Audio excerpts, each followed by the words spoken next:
زندہ قوت تھی جہاں میں یہی توحید کا بھی، آج کیا ہے فقط ایک مسئلہ علم الکلام۔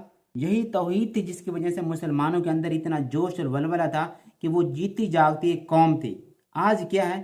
صرف ایک فقط مسئلہ علم الکلام بنا کے رکھ دیا ہے، صرف علم کے جھگڑوں میں اس کو پھنسا کے رکھا ہوا ہے، اور اس کی حقیقت میں جو انسان کے اندر عمل ایک پیدا ہوتا ہے اس عمل سے بالکل ساری چیزیں خالی نظر آتی ہیں، صرف دلیلوں پر زور دیا جا رہا ہے۔ ہمارے اندر سے ہی توحید نظر آنی ہے روشن۔ اس ذو سے اگر ظلمت کردار نہ ہو، خود مسلمان سے پوشیدہ ہے مسلمان کا مقام۔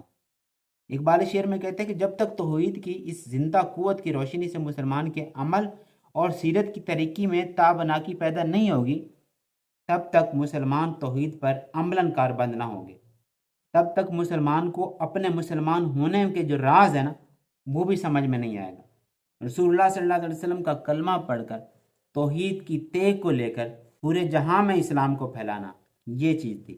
میں نے اے میر سپاہ تیری سپاہ دیکھی ہے، قل هو اللہ کی شمشیر سے خالی ہے نیام۔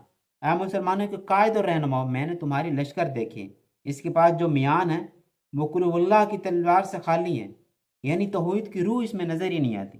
قل هو اللہ کا اصل مطلب کیا ہے کہ کہہ دیجئے کہ اللہ ایک ہے، لا الہ الا اللہ، تو کہہ دیجئے کہ اللہ ایک ہے، اللہ کے سوا کوئی معبود نہیں۔ مختلف قسم کے بت گڑنے کی ضرورت نہیں ہے، وہ ایک سجدہ جسے تو سمجھتا ہے گرا، ہزار سجدوں سے دیتا ہے آدمی کو نجات۔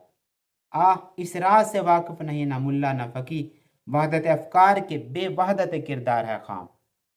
افسوس کی بات یہ ہے کہ اس راز سے نہ تو ملا واقف ہے اور نہ عالم دین، کہ افکار و خیالات کی وحدت کردار کے عمل اور وحدت کے بغیر بالکل بیکار ہے۔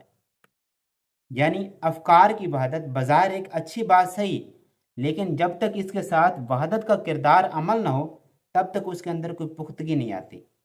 قوم کیا چیز ہے، قوموں کی امامت کیا ہے، اس کو کیا سمجھے یہ بیچارے دو رکعت کے امام۔